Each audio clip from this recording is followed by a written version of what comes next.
Hello everyone, আসসালামু আলাইকুম, welcome to back.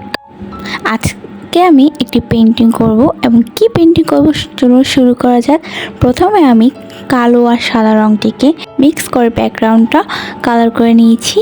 এরপর আমি এখানে একটি সূর্য কালার করছি, সেখানে হলুদ কালার রং দিয়ে ব্যাকগ্রাউন্ড মানে সূর্যের গ্রাউন্ডটা কালার করে নিচ্ছি এবং তারপর আমি অরেঞ্জ কালার দিয়ে করে নিয়েছি, যা ভিডিওতে দেখানো হয়নি। অ্যান্ড আজকে আমার ভিডিও করতে মুড ছিল না, তাই অল্প অল্প শ্যুট করে আমি পুরো একটা ভিডিও বানিয়ে নিয়েছি। আর আপনারা শেষ পর্যন্ত ভিডিওটি দেখতে থাকুন, আর ভালো লাগলে লাইক করে দেবেন অবশ্যই। আর এখানে আমি দুটি পাহাড় এঁকে নিয়েছিলাম, পিছনেটা একটু লাইট কালারে এবং সামনেটা ডার্ক কালারে করে নিয়েছি, অর্থাৎ ব্ল্যাক কালার করে নিয়েছি।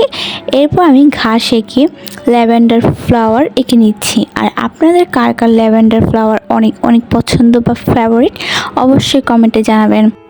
আর আমার আর্টগুলো আপনাদের ভালো লাগে কিনা অবশ্যই কমেন্টে জানাবেন। So this is my final look. কেমন হয়েছে অবশ্যই জানাবেন, লাইক কমেন্ট শেয়ার ফলো করে দিবেন। নতুন নতুন ভিডিও পাওয়ার জন্য পাশে থাকবেন। Thank you.